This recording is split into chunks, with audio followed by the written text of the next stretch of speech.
خانم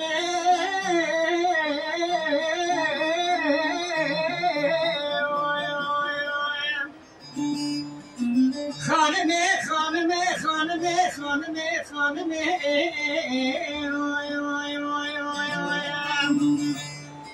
شواب خامه توزی کشت ماج خهانو کلانو خمه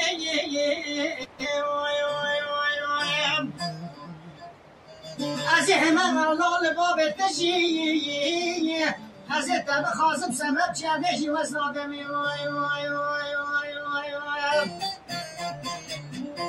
بیجه خانم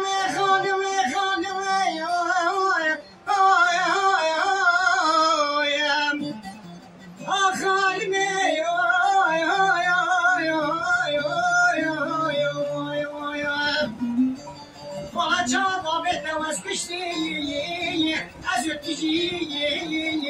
قرآن فلان خبیر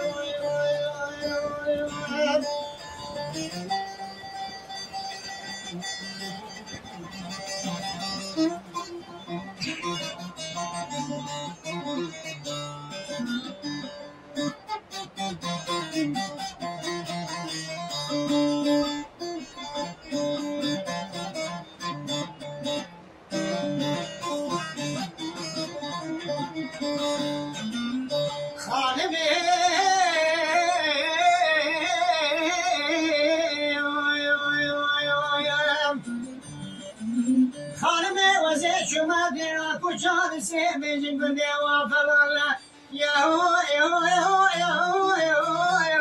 يا هو يا هو يا هو يا هو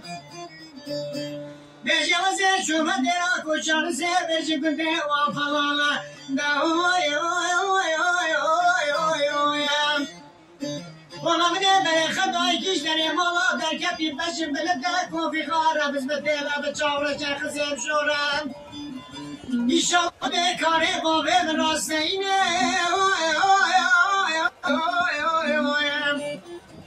عادلا برا و زردام پیرا میره خراب هوارا چه خشی موای چه مالا بیجا خانم